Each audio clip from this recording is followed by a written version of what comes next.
Nais mong malaman kung paano magtatayo ng kayamanan ng walang pag-aalsa, ng walang mahimalang o hindi kinakailangang mga kurso sa pagtakbo. Alamin ang mga taong, 2 milenya, ay pinangungunahan na ang sining ng pag-unlad ng hindi nakasalalay sa pagtatangi. Hindi sila nagsuot ng mga mamahaling relo, hindi nagpakita ng mga kapalaran, o nagtayo ng mga komersyal na imperyo. Ngunit kung nabuhay sila ngayon, sila ay kabilang sa mga maimpluwensyang at mayaman. Bakit? Sapagkat ang kanyang pinakadakilang pag-aari ay hindi pera, ngunit mastery sa kanilang sarili. Habang ang karamihan ay tumatakbo pagkatapos ng fads, lumikha sila ng layunin. Hindi sila dinala ng ingay, ngunit gumawa sila ng lakas sa katahimikan. Ang landas na ito, maingat, nakatuon at kinakalkula, ay ang pinakamahusay sa mga araw na ito. Sa nilalamang ito, makikita mo kung paano nakakatulong ang pilosopiya ng Stoic na matagumpay na mag-navigate sa modernong mundo. Walang histerya, walang pagmamadali. Diskarte lamang, mga resulta at isang pamamaraan na lumalaban sa oras. Hindi hinahabol ni Stoic ang kayamanan, ngunit hindi rin ito tinanggihan. Hindi ito kumita ng pera sa sentro ng buhay, ngunit hindi ito maiiwasan kapag dumating ito. Ang paraan nito ay may kapangyarihan ng hindi kumakalat. Nakatira kami sa isang panahon kung saan pinahahalagahan ang panlabas, ang mga sumisigaw ng malakas, lumiwanag ng higit pa o gumuhit ng higit na pansin. Ang mga tao ay tumatakbo pagkatapos ng mga layunin, mamuhunan ng walang pasubali, peligro, mawala at simulan ang karera. Iba ang kumikilos ng Stoic. Umupo siya ng tahimik, sumasalamin, mga plano at nagpapatupad ng tumpak, nang walang pag-asa, nang walang pag-iingat. Wala kang pakialam sa balanse ng iba, ngunit ang kahulugan ng iyong ginagawa. At iyon ay tiyak kung ano ang gumagawa sa kanya ng isang mapanganib na manlalaro. Sa isang mundo kung saan ipinagbibili ng lahat ang kanilang sarili, si Stoic ay nakatayo para sa hindi kinakailangang ipahayag ang sarili. Nagtatrabaho siya, lumalaki at nagtatayo. Habang ipinagdiriwang ng iba ang mga tagumpay ng ephemeral o nawala sa kaguluhan, tumataas siya sa tuktok, tahimik, ligtas, dahil ang tunay na kayamanan ay mas pinipili ang katahimikan at nakatira siya sa kanya. Isipin ang isang milyonaryo na hindi sport ang kotse, ay hindi gumagamit ng mga kadena ng ginto o pamahalaan ang isang profile na puno ng mga pariralang motivational tungkol sa pera. Nabubuhay siya ng may pagiging simple, ngunit ang bawat hakbang ng kanyang ay kinakalkula. Ang pamana nito ay lumalaki habang ang iba ay naghahanap ng mga formula ng magic. Ito ang magiging modernong Stoic.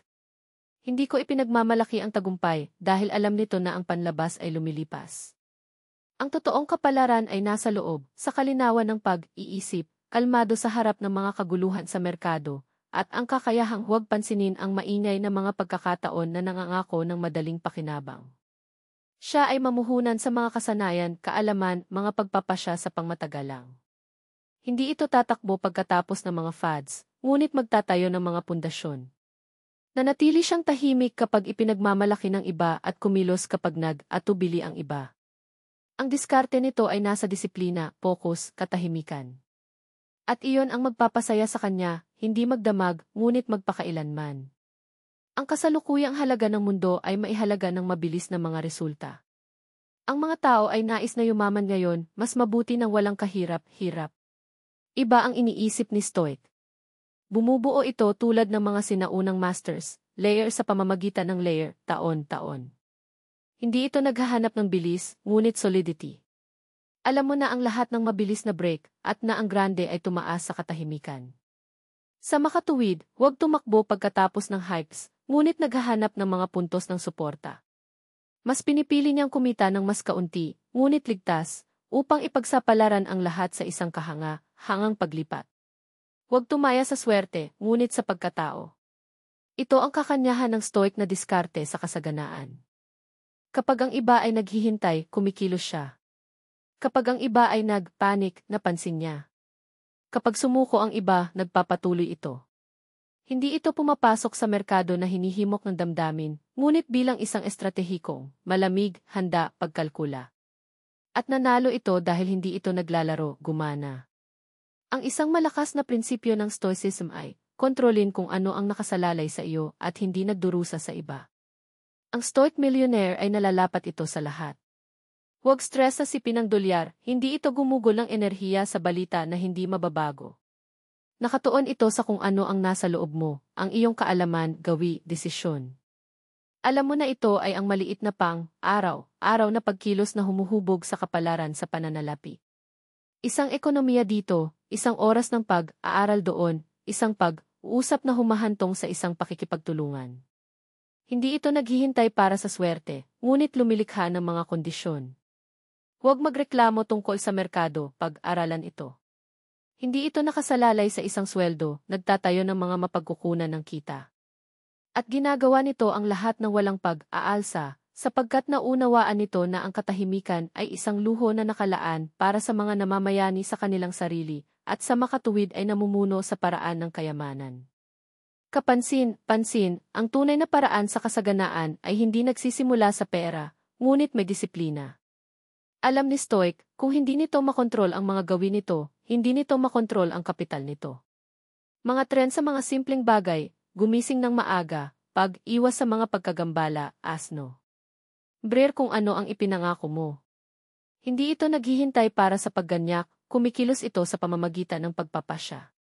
At ang desisyon ay kapangyarihan. Kaya siya ay magiging mayaman ngayon. Ay itatayo ang iyong sarili bilang isang pag-aari.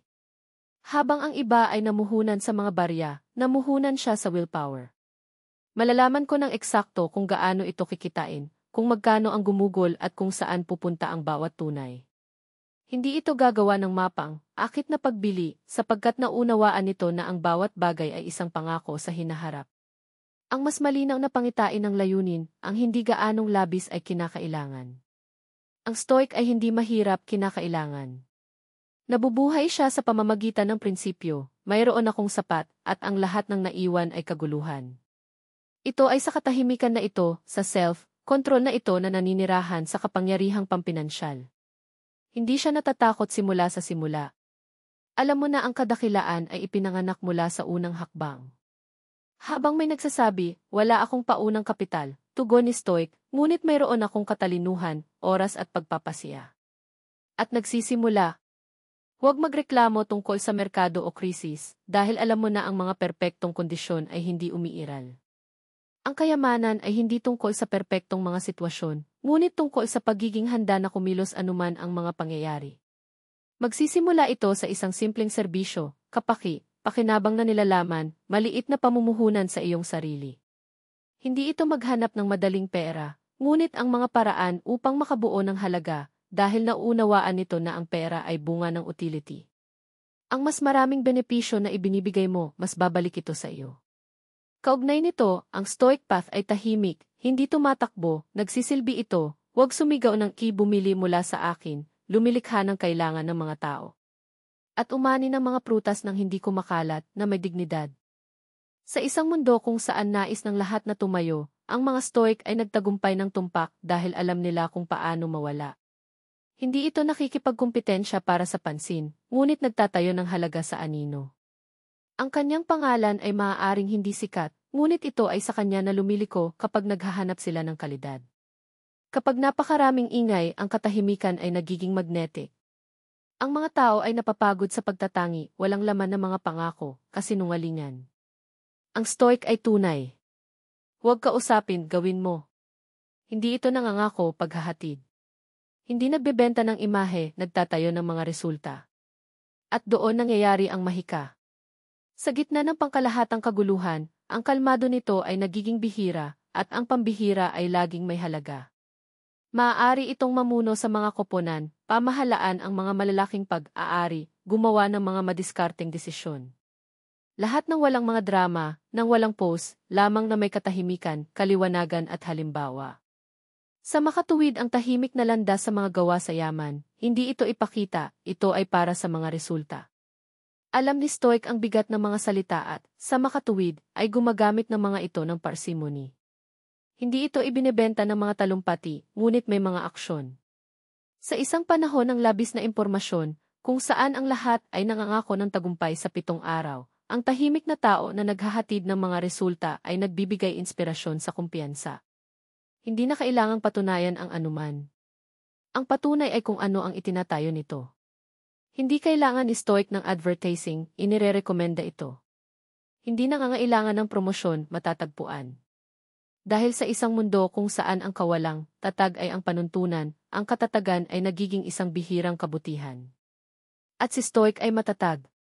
Huwag tumalon mula sa isang ideya, patungo sa isa pang tulad ng isang dahon sa hangin. Hindi ito nag-aapoy sa mga fads o nagtatanggal ng unang balakid. Sumusulong ito ng hakbang, at sa makatuwid ang equity nito ay lumalaki sa parehong lawak ng otoridad nito. Hindi ito gumugol ng enerhiya upang mukhang matagumpay. Namuhunan ang lahat upang maging. At doon ang kakanyahan ng tahimik na landas na namamalagi, hindi ka sumigaw na mayaman ka. Ito ay nagiging isang tao na kung saan ang merkado ay hindi maaaring gawin ng wala. At pagkatapos ay ang pera ay hindi dahil hinahabol mo ito, ngunit dahil ikaw ay naging isang magnet. At ang isang magnet ay palaging panloob na lakas, hindi panlabas na facade. Alam ni Stoic kung paano maghintay. Huwag magpanik kung ang resulta ay tumatagal ng oras. Huwag mag-iwan ng isang proyekto dahil lamang sa unang pagtatangka ay nabigo. Naunawaan na ang kayamanan ay hindi itinayo sa isang flash ng swerte, ngunit sa walang pagod na pasensya. At ang pasensya ngayon ay isang luho. Ang mga tao ay sumunog sa buwan dahil gusto nila ang lahat. Stoic Walk Step A, but hakbang. Binubuo nito ang iyong negosyo ng walang pag-aalsa, nang hindi inilalantad ang bawat detalye sa mga network, nang walang anunsyo, handa na, ako ay isang milyonaryo. Matapos ang unang pagbebenta, patuloy itong gumana. At pagdating ng resulta, walang pagkakataon, ito ay isang bunga. Hindi ito nakikita sa simula, hindi ito naririnig sa proseso, ngunit imposibleng huwag pansinin sa huli, sapagkat ito ay tulad ng bato na, ibinaba ang gout. Ay inukit ng trabaho hanggang sa maging granite isang solidong base, kung saan ang isang tao ay maaaring magtayo ng isang imperyo ng walang pagmamadali, ng walang mga sigaw, ngunit may tunay na puwersa. Hindi sinusukat ni Stoic ang tagumpay para sa mga pinuno ng iba. Huwag tumingin sa mga kotse, apartment o puntas mula sa iba hanggang sa inggit o pakiramdam na mas mababa. Alam mo na ang paghahambing ay lason, sa pamamagitan ng pamumuhay sa mga layunin ng iba, tumitigil ka sa pakikinig sa iyong sarili. At ang tahimik na landas sa yaman ay nangangailangan ng katahimikan. Never. Ang Stoic ay nabubuhay para sa mga prinsipyo nito. Pumili ng isang negosyo hindi dahil ito ay sunod sa moda, ngunit dahil nakikita nito ang halaga dito. Ito ay namuhunan hindi sa pamamagitan ng katayuan, ngunit sa pamamagitan ng kahulugan. Ang iyong tagumpay ay hindi sa mga puntos, ngunit sa pagiging matatag, hindi sa hype, ngunit malalim. Kaya ang iyong pera ay hindi nawawala. Lumalaki ito sa kanya, dahil hindi siya napapanatili sa mga ilusyon, ngunit sa mga pundasyon. Masasabi ni Stoic na hindi. At ito ay isa sa pinakamahalagang kasanayan sa paraan ng kayamanan. Sinasabi nito na hindi sa lahat ng bagay na humihila sa kanya, walang laman na pag-uusap, walang layunin na mga proyekto, mapusok na pagbili, nakakalaso na tao. Pinoprotektahan nito ang iyong focus na parang ginto, sapagkat alam mo na ang enerhiya ay hindi walang hanggan. Kung gugugol mo ito sa lahat, hindi ito maiiwan para sa mga mahahalagang. Huwag matakot na mawala ang isang hindi matanggap na pagkakataon kung sumasalungat ito sa iyong mga halaga. Hindi nito subukan na mangyaring lahat. Nananatiling tapat sa iyong sarili. At sa katapatan na ito ay ang kapangyarihan nito, sapagkat hindi ito nagkalat at sa makatuwid ay nagpapalakas. Ang bawat hindi sa iba ay isang para sa sarili. At kung sino man ang natututo na sabihin sa kanyang sarili mas maaga o huli ay naging tunay na mayaman. Stoic tayo sa kaalaman. Naiintindihan na ang lahat ay maaaring makuha ngunit ang isip. Ang pera ay maaaring mawala, ang negosyo ay maaaring gumuho, ang mga tao ay maaaring ipagkanulo. Ngunit kung alam mo kung paano mag-isip, kung paano magpasya, kung paano muling itayo mula sa simula, ito ay hindi mapapansin. Sa makatuwid, namuhunan ito sa sarili araw-araw. Mga pag-aaral, nagbabasa, nag-aaral. Pumili ng edukasyon, hindi entertainment, lalim, hindi mababaw. At iyon ang ginagawang mapanganib para sa system. Hindi siya kumonsumo, lumilikha. Huwag dalhin ng emosyon, kumikilos ng may budhi. Sa makatuwid, kahit na bumagsak ito, bumangon ito, kahit na natalo ka, bumabawi. Ang kanyang pinakadakilang pag-aari ay ang kanyang sarili. Ang Stoic ay hindi tumatakbo pagkatapos ng madaling pera. Alam mo na kung ano ang mabilis, mas mabilis. Huwag maghanap ng mga scheme na gawing mabilis ang pera. Bumubuo para sa katagalan. Ang layunin nito ay hindi isang flash ng tagumpay, ngunit katatagan. Hindi upang ipakita na nanalo ito ay upang lumikha ng tagumpay. Kaya hindi pinapansin ang mga mapanganib na mga panukala, hinala ng mga marathon sa pananalapi at walang laman na mga kurso. Tatanungin mo ang iyong sarili ng isang solong tanong, mapapalakas ba ako bilang isang tao? Mapapabuti ba nito ang aking pag-iisip? Kung ang sagot ay hindi, magpatuloy. Ang iyong diskarte ay simple, lumalaki bilang isang individual, at ang pera ay lalago ng magkasama. Tumaya sa kontrol, hindi swerte, sa disiplina, hindi sa himala. At kahit na ang kanyang paraan ay tila mabagal, alam niya na sa pagtatapos ng paglalakbay, siya ay kung saan ang iba ay hindi kahit na darating, dahil hindi nila ito matiis, at nagtitiis siya. Tahimik. Hakbang, hakbang. Wala siyang pakialam sa mga handa na, ngunit sa mga gumagalaw. Hindi nito pinapakain ang mga ilusyon na ang paraan ay magiging madali, alam mo na ang mga paghihirap ay darating, at tiyak na ang kamalayan na ito ay nagpapalakas kaysa sa mga naghahanap ng garantiya. Habang ang iba ay nag-aalangan, kumikilos siya. Habang ang iba ay nag-aalinlangan, sumusubok siya. Habang ang iba ay naghahanda upang magsimula, nagsusulong na siya. Ang pagkakaiba, iba ng ritmo ay nagbibigay sa kanya ng napakalaking kalamangan. Sa oras na ang hindi natukoy na pagkawala ng mga pag-aalinlangan, nagbigay siya ng 12 ng mga hakbang. Hindi lahat ay magiging perpekto, ngunit ang bawat isa ay nagtuturo sa kanya, nagpapalakas sa kanya, nagbabago sa kanya. At sa gayon, nang walang pag-aalsa, nang walang pagmamadali, lumapit siya sa layunin. Dahil naintindihan nito ang isang pangunahing katotohanan, ang perpektong sandali ay isang isip, ngunit ang kasalukuyang sandali ay isang pagkakataon. Ang Stoic ay hindi nagtatayo ng kayamanan sa emosyon. Hindi nito hinahayaan ang sigasig na drag ito sa mga hindi kinakailangang mga panganib o pinapayagan ang takot sa pagkalumpo. Pinamunuan niya ang kanyang sarili, kaya pinangungunahan din niya ang kanyang pera. Alam mo na ang mga emosyonal na desisyon ay marupok na mga pagpapasya. Kaya, bago bumili, bago mamuhunan, bago pumili, huminto siya. Huminga. Sumasalamin. Pagkatapos ay kumikilos lamang. Ang pahinga na ito ay ang iyong pinakamalakas na sandata. Sa isang mundo na tumatakbo ng walang direksyon, ginagawang walang talo. Hindi siya bumili ng $500 na kurso dahil lamang sa 2 bakante ang naiwan. Huwag maglaro sa mga cryptocurrencies dahil may gumawa ng $1 da. Tanong niya, sulit ba ito? Piliin ang kahulugan, hindi ang fashion. At sa huli, mas mababa ang pagkawala nito, ngunit mas nanalo ito dahil hindi ito naglalaro, nagtatayo. Na palaging nagtatayo ay lumampas sa mga tumatakbo pagkatapos ng karamihan. Dahil may plano ang tagabuo. Dinala ni Stoic ang planong ito sa loob mismo at sinusunod ito ng walang emosyon, matatag. Naiintindihan niya na ang lahat ay lumilipas. Pera, kalakal, katayuan ay dumating at pumunta, ngunit kung ano ang iyong napunta sa proseso ay magpakailanman. Sa makatuwid, para sa kanya, ang kayamanan ay hindi isang wakas, ngunit isang paraan ng pagbabagong anyo. Huwag tumakbo pagkatapos ng mga numero sa account, lumalaki bilang isang tao. Ang bawat hakbang patungo sa kalayaan sa pananalapi ay isang hakbang patungo sa panloob na puwersa. Kapag natutunan mong makatipid, bumubuo ng pasensya. Kapag sinabi niya na hindi sa mababaw, pinalakas niya ang kalooban. Kapag tumanggi ito ng isang salpok, nagtatayo ito ng karakter.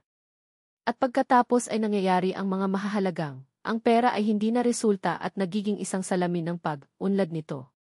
Dumating ito sapagkat handa itong matanggap ito, dahil ang panloob na istruktura nito ay maaaring suportahan ito hindi tulad ng isang kalokohan na nawawala ang lahat, ngunit bilang isang lalagyan ng pagpuno at, kapag umaapaw, ay nagiging isang mapagkukunan. At narito ang mahalagang punto, ang Stoic ay hindi kailanman nag-iipon ng kayamanan upang patunayan ang isang bagay sa isang tao. Bumubuo para sa iyo at maging pakinabang.